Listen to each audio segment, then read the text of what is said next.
যে মোদি নাকি জানতেন যে এরকম হামলা হবে এবং এটাকে রাজনীতিতে ব্যবহার করছেন। আজকের সংবাদপত্রেও কিন্তু পাকিস্তানের প্রধানমন্ত্রী প্রায় এরকমই কথা বলেছেন।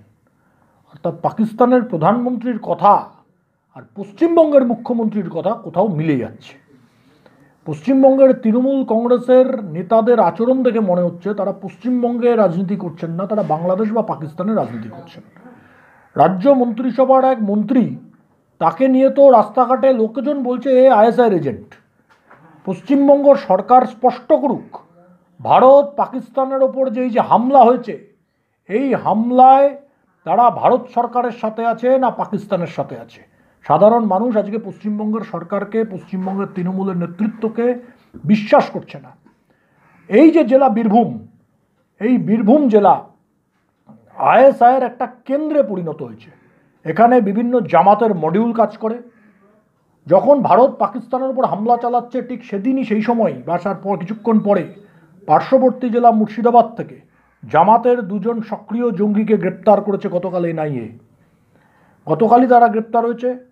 আমরা ভারত সরকারের কাছে অনুরোধ করব, লিখিতভাবে অনুরোধ করব, যে পশ্চিমবঙ্গের এই সমস্ত জেলা যেগুলো একেবারে আইএসআই জামাতের ঘাঁটি, তৃণমূলের পার্টি অফিসগুলো বীরভূম জেলায় জামাতের ঘাঁটিতে পরিণত হয়েছে, তার জন্য বোমা বিস্ফোরণ হচ্ছে, তার জন্য পার্টি অফিসগুলো উড়ে যাচ্ছে, সন্ত্রাসবাদীদের কাঠামো এখানে তৈরি হচ্ছে।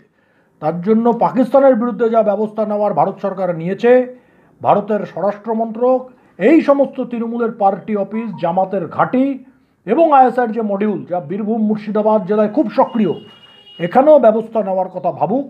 যা যা ব্যবস্থা নেওয়ার তারা নিক, যা সাহায্য করার আমাদের কার্যকর্তারা করবেন।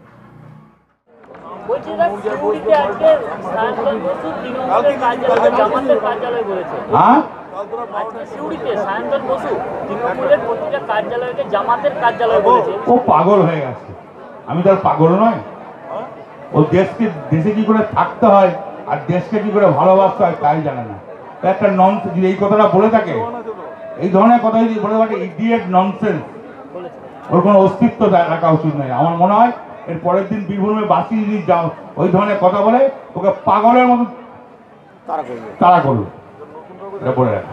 আপনার আরো বক্তব্য যে মুখ্যমন্ত্রীর বক্তব্য আর ইমরান খানের বক্তব্য সমান। ও কে কি পাগলে কি বললো, কি দাড়িওয়ালা কি বললো, কি মোটা কি বললো, কি রোগা কি বললো, কি টেকো কি বললো, বয়ে যায় না। আবার বলে রাখছি, জোর গলায় বলছি, বাজপেয়ীর মতন লিডার ফিরে আসে নাই। 80 থেকে 100 বেশি সিট বিজেপির হবে না, এটা বলে রাখলাম।